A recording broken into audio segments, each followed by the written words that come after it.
प्रकाश।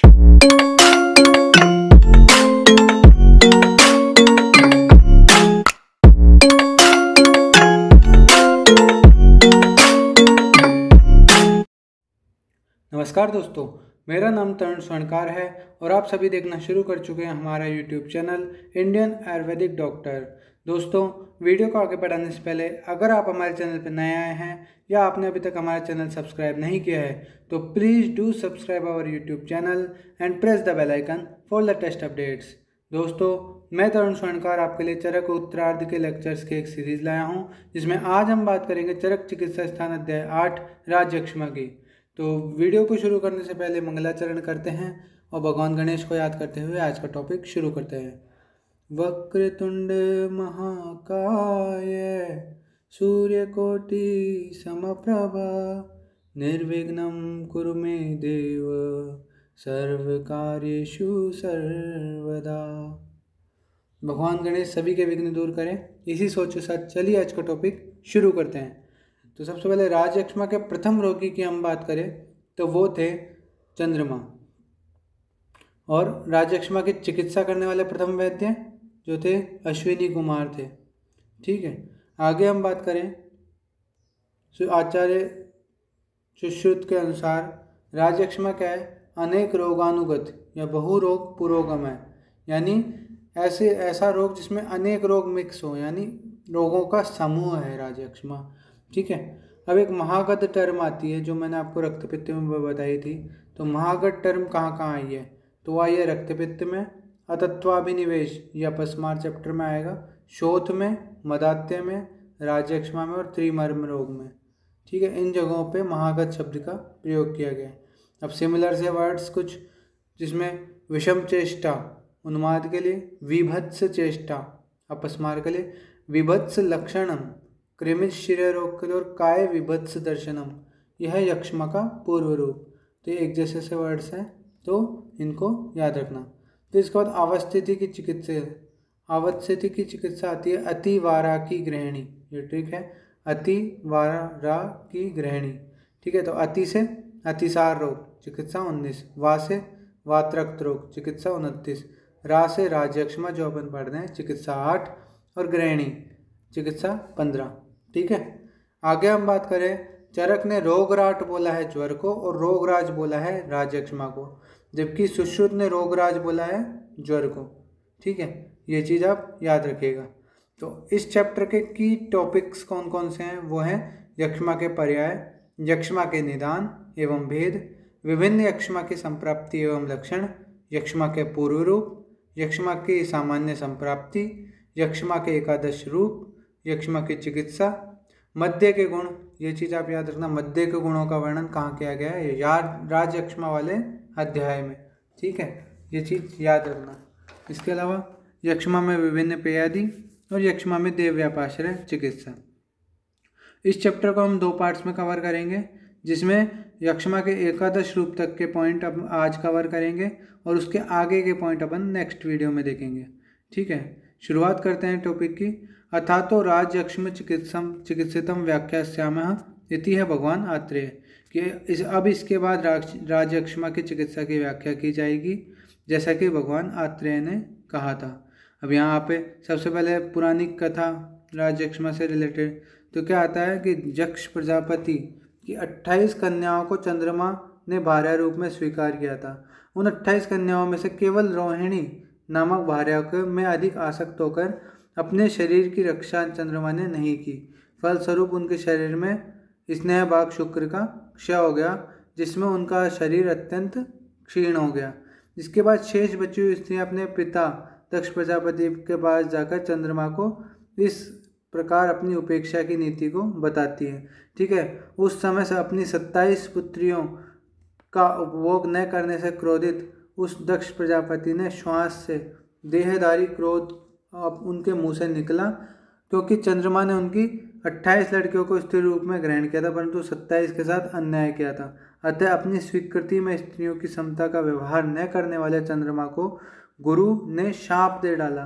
ठीक है, उस शाप के कारण चंद्रमा क्या हो गए, रोग से पीड़ित हो गए। ठीक है, मतलब कहने का मतलब यह है पुरानी कथाओं में कि चंद्रमा ने यक्ष प्रजापति की 28 बेटियों से अपना पत्नी के रूप में स्वीकार किया था, लेकिन टाइम देता था सिर्फ एक कन्या को ही। ठीक है, तो इसलिए बाकी 27 कन्याएं उनसे विरोध में हो गई। उन्होंने अपने पिता से शिकायत की और पिता ने श्राप दे दिया। श्राप देने से चंद्रमा जो है वो रोग से पीड़ित हो गए। आगे हम बात करते हैं, कामासक्त चंद्रमा अत्यंत बलवान गुरु के क्रोध से पराभूत होकर जब निष्प्रभ या कांतिहीन हो गया तो देवर्षियों के साथ लेकर और प्रजापति की शरण में गया। ठीक है, उसके बाद शरण में आए चंद्रमा को शुद्ध हुई बुद्धि को समझकर दक्ष प्रजापति ने चंद्रमा के ऊपर प्रसन्न हो गए। इसके बाद अश्विनी कुमारों ने चंद्रमा की चिकित्सा की। उन्होंने चिकित्सा के द्वारा चंद्रमा में ओज बढ़ा दिया और उन्हें रोग से मुक्त कर दिया। ठीक है, चंद्रमा में ग्रह विशेष रूप से चमकने लगा और मन में विशेष रूप से शुद्ध हो गया। यहाँ पे बता रखा है सब। ठीक है, तो मतलब पहला रोगी चंद्रमा, चिकित्सा की अश्विनी कुमार ने, और रोग किसके कारण आया? दक्ष प्रजापति के शाप के कारण। ठीक है, ये चीज़ें आपको याद रखने वाली है। यक्षमा के पर्याय क्या क्या हैं? क्रोध, यक्षमा, ज्वर, रोग और दुख। ठीक है, क्रोध, यक्षमा, ज्वर, रोग और दुख। ठीक है, फिर इसमें यहाँ पे मैंने वैसे बना रखी है ट्रिक तो, लेकिन अगर आपको ऐसे ही याद हो जाता तो ज़्यादा अच्छा है। ट्रिक है, कायर डीजे को यक्षमा है। ठीक है, डी से दुख, जे से ज्वर, ठीक है, को से क्रोध और यक्षमा। इसके अलावा रे से रोग आप याद रख लेना, कायर का रे याद रख लेना चाहे। ठीक है, तो रोग, दुख, ज्वर, क्रोध एंड यक्षमा, ये इसके पर्याय हो गए। ठीक है, और सर्वप्रथम नक्षत्र राज चंद्रमा को होने के कारण इस यक्षमा को राज यक्षमा कहा जाता है। मतलब इसका नाम रोग का यक्षमा है, लेकिन सबसे पहले चंद्रमा को हुआ था, इसलिए इसका नाम रख दिया राज यक्षमा। ठीक है, राज यक्षमा का मृत्यु लोक में आगमन, तो क्या बताया जाता है कि वह यक्षमा अश्विनी कुमारों द्वारा हुंकार कर देने पर भय से मनुष्य लोक में चला गया और 4 प्रकार के कारणों से मनुष्य शरीर में प्रवेश करता है। ठीक है, 4 प्रकार के कारण कौन कौन से बता रखे हैं, यही इसके भेद भी है। पहला, यह अथाबल आरंभ। ठीक है, दूसरा, मलमूत्रादि वेगों को रोकना, तीसरा, धातुओं का क्षय और चौथा, विषमाशन। ये 4 कारण और 4 ही भेद है। ठीक है, अब अपने निदान स्थान में अथाबल आरंभ वाले जो यक्षमा है उसको बोला है साहसजन्य यक्षमा। ठीक है, ये चीज़ आप याद रखना। अब सबसे पहले अथाबल आरंभ यक्षमा या फिर साहसजन्य यक्षमा के कारण, संप्राप्ति व लक्षण बताए गए हैं। ठीक है, कारण बताया गया है अपनी शक्ति से अधिक शक्ति वाले पुरुष से युद्ध, अत्यधिक काल तक उच्च स्वर में अध्ययन करना, अत्यधिक भार उठाना, अत्यधिक सहसा रास्ता चलना, अत्यधिक कूदना, ठीक है, अत्यधिक तैरना, मतलब ऐसे कर्म करना जो आपकी क्षमता से बहुत अधिक बल मांगते हो। ठीक है, तो वो सभी कार्यों से क्या होता है कि उरह प्रदेश फट जाने पर कुपित पित्त, ये देखो साहसजन्य कार्य किया, उसका उरह प्रदेश के फट जाने पर कुपित वायु, पित्त एवं कफ को उभार कर शरीर के विभिन्न प्रदेशों में दौरा करती है। जब यह कुपित वायु, पित्त और कफ को लेकर शिरः प्रदेश में स्थिर होती है तो शिरःशूल गले में स्थित होती है, तो कंठोध्वंस का स्वर भेद 11 पूर्व रूप उत्पन्न करती है। ठीक है, यह आप याद रखना इनके नाम। ठीक है, इन 11 पूर्व रूपों के साथ होती है। जब 2 दोष शत कर देते हैं तो रोगी जर्जर यानी छाती कष्ट पूर्वक उरह प्रदेश में वेदना के साथ खांसते हुए कफ के साथ वमन या रक्त को निकालता है। ठीक है, रक्तस्ठीवन करता है। इस प्रकार अधिक साहस करने से उत्पन्न राजयक्ष्मा इन उपयुक्त 11 लक्षणों से उत्पन्न होता है। इसलिए अपनी शक्ति को जानने वाले आत्मज्ञानी पुरुष को अधिक साहस कदापि नहीं करना चाहिए। ठीक है, आप समझ गए होंगे इसमें क्या कहना चाह रहे हैं। सबसे पहले इन्होंने निदान बताया। निदान में क्या बताया? कोई भी ऐसा कर्म जो आपकी क्षमता से बहुत ज़्यादा है, बहुत ज़्यादा। ठीक है, जैसे कि आपको एक साथ बोल दिया जाए कि 150-200 किलो वजन उठाओ, अब आपकी क्षमता 50 किलो की भी नहीं है, तो वो आपके लिए अति साहस वाला कार्य हो जाता है। तो ऐसा अति साहस वाले कार्य कर लेने के बाद क्या होता है, उरय प्रदेश में क्षत हो जाता है, ठीक है, उरय प्रदेश फट जाता है। इससे क्या होता है कि वायु कुपित होती है, और वायु कुपित वायु पित्त और कफ को अपने स्थानों से उभार देती है और संपूर्ण प्रदेशों में दौरा करती है। अब ये जो वायु है, कुपित वायु, ये जहाँ जहाँ रुकती है, ठीक है, जहाँ जहाँ स्थिर होती है वहाँ वहाँ उस हिसाब से जो है रोग उत्पन्न करती है, लक्षण उत्पन्न करती है। जैसे शिरा प्रदेश में स्थिर होने पर शिराशूल, गले में स्थित होने पर कंठोध्वंस या स्वरभेद, कास, अरोचक, ठीक है, पार्श्व में स्थित होती है तो पार्श्वशूल, गुद प्रदेश में स्थित होती है तो वर्चोभेद यानी अतिसार, ठीक है, संधियों में स्थित होती है तो संधिशूल, इसके अलावा ज्वर, ठीक है, उरय प्रदेश में स्थित होती है तो उरयशूल, फुफ्फुस को क्षीण करके जब जर्जर कर हो जाता है व्यक्ति तो वेदना के साथ कफ के साथ वमन करता है, ठीक है, खांसता है वमन वाला, रक्तस्टीवन करता है। इस प्रकार से साहसजन्य या अयथाबल आरंभ यक्ष्मा के कारण, ठीक है, संप्राप्ति और लक्षण तीनों अपन ने देख लिए। अब दूसरे प्रकार का है वेग संधारण जन्य राजयक्ष्मा।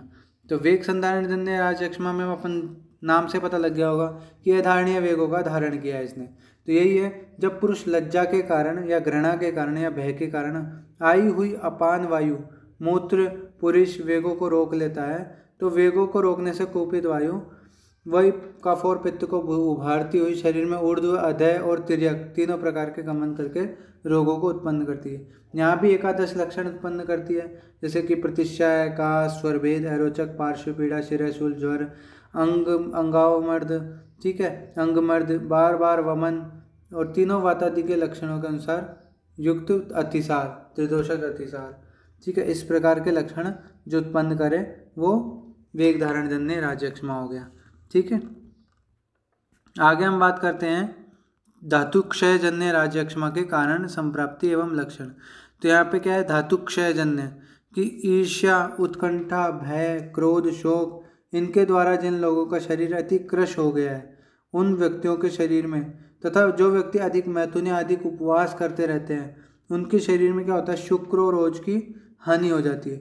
अब शुक्र और रोज की हानि हो जाएगी तो उसमें क्या है कि शरीर में स्नेहांश की कमी हो जाती है, ठीक है, और वायु वृद्ध हो जाती है। अब यही वायु आगे तो सेम चीज़ चलेगी, सबकी जो कॉमन संप्राप्ति है ना उसमें यही है कि सबसे पहले वायु कुपित हुई, फिर उसने पित्त और कफ को अपने स्थान से उभार दिया, फिर वो वायु शरीर में अलग अलग स्थानों पे अलग अलग गति करती है, ठीक है। उस दौरान वो जहाँ रुकती है उसके अकॉर्डिंग वो लक्षण प्रकट करती है। शिरा प्रदेश में रुकती है तो भाई शिरशूल या फिर ये प्रतिष्ठाएँ वगैरह करती है, ठीक है, और उरय में बढ़ती है तो उरयशूल करती है, ठीक है, बॉडी में जाती है तो अंगमर्द वगैरह करती है, और कंठ में जाती है तो कंठोध्वंस या फिर कास या फिर श्वास, ऐसे रोग जो ऐसे जो लक्षण उत्पन्न करती है वो वायु करती है, ठीक है। तो संप्राप्ति ऑलमोस्ट सेम है, बस कारण निदान के आधार पर ये 4 प्रकार का बताया गया है, और जो लक्षण बताए हैं एकादश रूप उनमें भी कुछ कुछ डिफरेंस है, वो हम आगे बात करेंगे क्या डिफरेंस है, ठीक है। आगे हम बात करते हैं विषमासन जन्य, ठीक है, विषमासन जन्य राजयक्ष्मा के कारण संप्राप्ति व लक्षण। तो अनेक प्रकार के अन्नपान को विषम रूप से सेवन करने वाले व्यक्ति में के शरीर में कुपित वायु, पित्त एवं कफ भयंकर विषम रूप से अनेक प्रकार के रोगों को उत्पन्न करते हैं। विषम रूप से आहार का सेवन करने से विषम हुए वात, पित्त, कफ दोष, रक्त वाहिनी आदि स्रोतों को रोककर यक्ष्मा को उत्पन्न करते हैं। स्रोतों के बंद हो जाने पर धातुओं की पुष्टि आहार रस से नहीं हो पाती और विषम हुए दोषों से निम्न एकादश रोग लक्षण प्रकट होते हैं। तो यहाँ पे एकादश लक्षण यहाँ इन्होंने बता रखे, ठीक है। यहाँ पे थोड़ा सा डिफरेंस ये है, यहाँ पे तीनों दोष दूषित होते हैं और वो तीनों दोष मिलकर क्या करते हैं, स्रोतों में अवरोध उत्पन्न करते हैं। अब स्रोतों में अवरोध उत्पन्न होता है तो यहाँ पे आगे जो डेवलपमेंट है, जो अपने धातुओं से रस से रक्त, रक्त से मांस, मांस से मेद, मेद से अस्थि, अस्थि से मज्जा, ये जो बन रहे हैं ये प्रॉपर रूप से नहीं बन पाते क्योंकि आहार रस का जो प्रॉपर मतलब यूज है वो नहीं हो पाता है। इसलिए क्या होता है, शरीर कमज़ोर होता जाता है, कमज़ोर होते होते और अनेक एकादश लक्षण युक्त राजयक्ष्मा की उत्पत्ति हो जाती है, ठीक है। आगे हम बात करते हैं ये अंतर की डिफरेंसेस। अब ये डिफरेंसेस जो है मैंने वो बॉक्स में डाल रखे हैं, जैसे कि साहसिक में कौन कौन से अलग हैं कि कंठोध्वंस, स्वरभेद, जृंभा, उरेक्षूल और रक्त मिश्र कफ निष्कासन, ठीक है। वेग विदारण जन्य के 11 को सब कॉमन एकादश रूप माना गया है। फिर क्षयज में स्वर, क्षय और श्वास, ठीक है। और जो विषमासन जन्य है उसमें रक्त वमन और प्रसेक, ठीक है, ये अलग है। बाकी जो 5 लक्षण है जो चारों में पाए जाते हैं, कौन कौन से? शिरःशूल, कास, अरोचक, पार्श्वशूल और ज्वर। ये चीज आप याद रखना, ये 5 कॉमन लक्षण है। कौन कौन से? शिरःशूल, कास, अरोचक, पार्श्वशूल और ज्वर। ये 5 लक्षण जो हैं चारों में, जैसे ज्वर चारों में है, पार्श्वशूल चारों में है, अरोचक चारों में है, ठीक है, कास चारों में है और शिरःशूल चारों में। इस प्रकार लक्षण आपको अलग अलग याद करने होंगे, ठीक है। आगे हम बात करते हैं यक्ष्मा के पूर्व रूपों की। तो पूर्व रूप की बात करते हैं तो प्रतिश्याय, दौर्बल्य, ठीक है, दोष रहित वस्तुओं में भी दोष दिखाई पड़ना, काय विभत्स चेष्टितम, ये मैं बताया ही था आपको, काय विभत्स दर्शनम, कि जो है मतलब काय का विभक्त दिखाई देना, मतलब ये रहा शरीर में विभत्सता दिखाई देना, मतलब शरीर स्वच्छ रहने पर भी गंदा प्रतीत होना। फिर प्रत्येक वस्तुओं में घृणा होना, उचित भोजन करने पर भी बल और मांस का क्षय होना, ठीक है। स्त्री मध्य मांस सेवन में अधिक रुचि रखना। इसके अलावा अपने शरीर को उत्तम वस्त्रों से ढके रखने की इच्छा रखना। प्राय अन्न व पेय पदार्थों में माक्षिका, घुन, केश, तृण गिरा हुआ दिखाई पड़ना, ठीक है। केश न खाती वृद्धि, केश और नख का अधिक बढ़ जाना, ठीक है।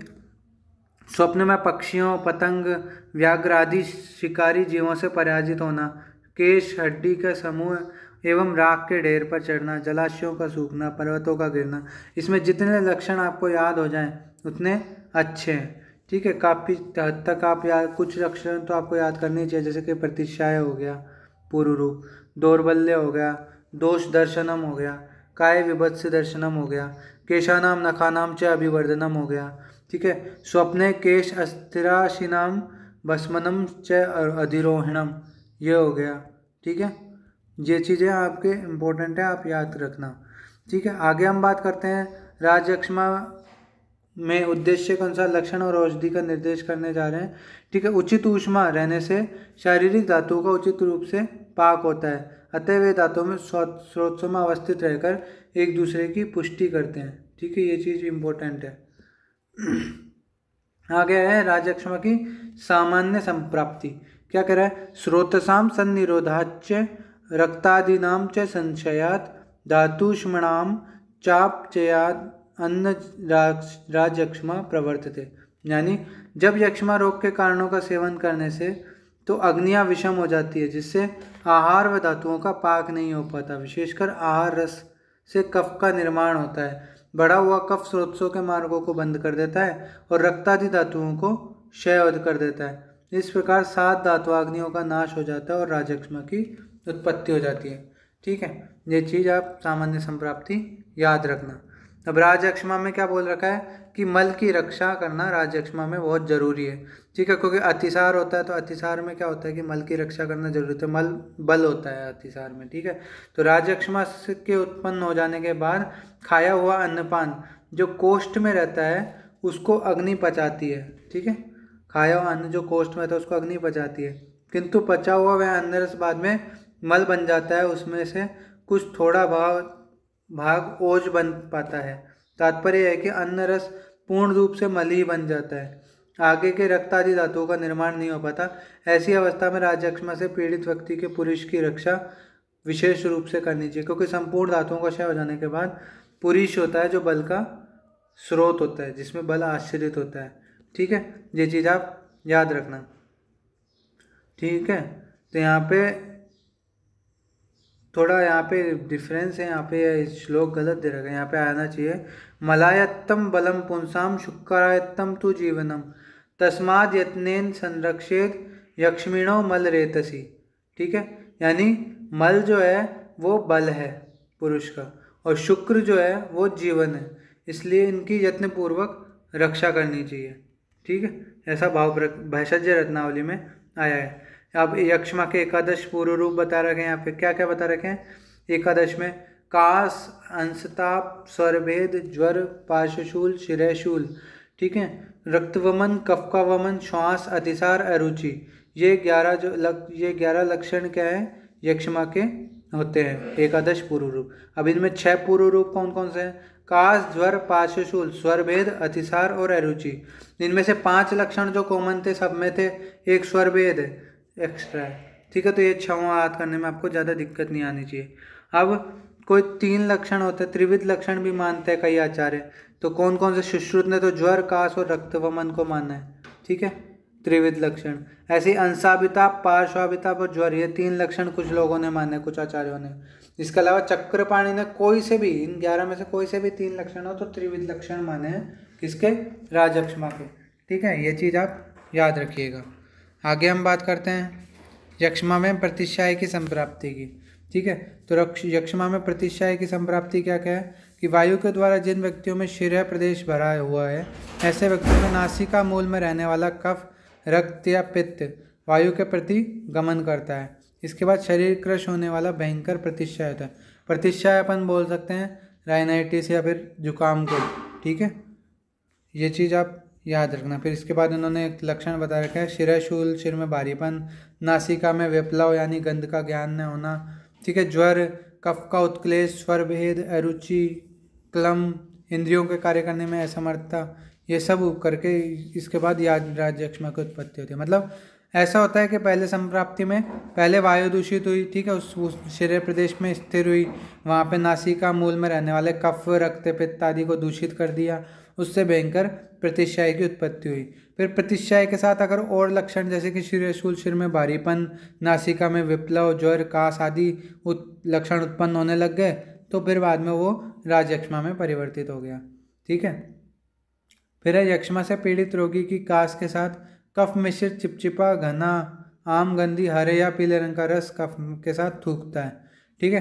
राजयक्ष्मा के सामान्य लक्षण बता रखे हैं कि अंश या पार्श्वों में अभिताप, हाथ पैरों में दाव और संपूर्ण शरीर में ज्वर, ये 3 लक्षण, त्रिविध लक्षण यहाँ पे बता दिए, ठीक है। ये चीज़ आप याद रखना, त्रिविध लक्षण कौन से बताएं। फिर स्वरभेद की संप्राप्ति बता रखी है कि वात, पित्त, कफ और रक्त से, कास के वेग से और पीनस से स्वरभेद होता है। जब वायु स्वरभेद अपन ये बोलते हैं, जैसे अपने कभी खांसी या जुकाम होती है तो एकदम साउंड चेंज हो जाता है ना, वही स्वरभेद है, ठीक है। ढंग से बोल नहीं पाते, फटी सी आवाज़ हो जाती है तो वो उसको स्वरभेद बोलते हैं, ठीक है। जब वायु से स्वरभेद होता है तब उसमें स्वर रूक्ष, क्षीण और कंपित होता है। जब पित्त से होता है तो उसमें तालु, कंठ में दाह होता है और रोगी बोलना पसंद नहीं करता है, वह चाहता है कि मैं न बोलूं और न बोलने से उसे शांति मिलती है। जब कफज स्वर भेद होता है तो स्वर में मंद बंधा हुआ होता है और स्वर निकलते समय खरखराहट होती है। कफज में क्या होता है? खरखराहट होती है। जब रक्त से स्वर भेद होता है तो स्वर रुका हुआ बड़े कष्ट के साथ निकलता है, ठीक है। कास के अतिवेग से स्वर भेद होता है तो कंठ या स्वरयंत्र बहुत ही विकृत हो जाता है, वह कातर स्वर से शब्द उच्चारण करता है। यदि पीनस से स्वर भेद होता है, अलग अलग बता रखे हैं, वात से या पित्त से या कफ से या फिर कास के उपद्रव के रूप में हो या फिर जो है पीनस के उपद्रव के रूप में हो, पीनस यानी दुष्ट प्रतिशय या बढ़ा हुआ जुकाम, बिगड़ा हुआ जुकाम, ठीक है। आगे हम बात करते हैं यक्ष्मा में रक्त स्टीवन का कारण कि अत्यंत दुर्बल या कर्षित हो जाने पर जब रोगी विषमाशन करता है तो उत्कृष्ट या संचित कफ और रक्त के साथ कंठ से बाहर निकलता है, ठीक है। राजयक्ष्मा में रक्त वमन के कारण बता रखे हैं। क्या कारण है कि दोषों द्वारा रक्तादि स्रोतों के मार्गों के रुक जाने से रक्त, मांस आदि धातुओं का परिणति नहीं हो पाती है और मांस के आश्रय में ही रक्त संचित होता है और वहाँ रक्त अधिक मात्रा में संचित होकर उत्कृष्ट हो जाता है और उभरने के कारण वमन द्वारा कंठ से बाहर निकलता है, ठीक है। ये रक्त वमन के कारण बढ़े। एक बार आप रीडिंग मारेंगे तो ये सब आपको समझ में आ जाएंगे, ज़्यादा परेशानी की बात नहीं है, ठीक है। एक बार आप पढ़ना जरूर इसको वापस। फिर यक्ष्मा में श्वास के कारण बता रखे कि वक्ष प्रदेश में मार्ग में वात व कफ द्वारा रुक जाता है और श्वास की वृद्धि हो जाती है। अतिसार का कारण कि अग्नि नष्ट हो जाती है तो झागदार मल अधिक मात्रा में निकलता है, ठीक है। ये सब यहाँ पे बता रखा है। फिर राजयक्ष्मा में अरुचि का कारण बता रखा है कि यक्ष्मा रोगी में जिह्वा, हृदय में आश्रित वात से, पित्त से, कफ से, वात पित्त कफ सन्निपात से, और मन में द्विष्ट या प्रिय होने से। ठीक है, ये जो है 5 प्रकार की अरुचि का वर्णन कर दिया है यहाँ पे आचार्य ने। कौन कौन सी? वातज, पित्त कफज, पित्तज, वात पित्त कफज यानी सन्निपातज, और अद्विष्ट द्विष्टज। ठीक है, द्विष्ट ही रथईश्च, ये 5 प्रकार की जो है वो अरुचि बताई गई है। ठीक है, यह है। आगे हम बात करते हैं सन्निपातज में वाग्भट्ट ने लक्षण माना है आस्य वैरस्य, सन्निपातज अरुचि में। फिर वमन के कारण बता रखे हैं कि वमन के कारण क्या बता रखे हैं? अरुचि के कारण, कास का अधिक वेग आने के कारण, दोषों के अधिक उत्कृष्ट हो जाने के कारण, भय के कारण, उपद्रव के कारण जो है वमन लक्षण उत्पन्न होता है। तो इस तरह से एकादश जो पूर्व रूप हैं उनको, उनके क्यों होते हैं वो एकादश जो लक्षण दिखाई देते हैं राज्यक्षमा के, वो क्यों दिखाई देते हैं, उनके क्या कारण है, यहाँ पे ये बताया गया है। तो इस प्रकार हमारा आज का पार्ट फर्स्ट कंप्लीट हो गया। चिकित्सा हम अगले पार्ट में देखेंगे। तो आई होप आप लोगों को समझ में आया होगा। कोई भी डाउट हो कमेंट बॉक्स में ज़रूर बताएं। ठीक है, मिलते हैं अगले वीडियो में, तब तक के लिए बाय बाय।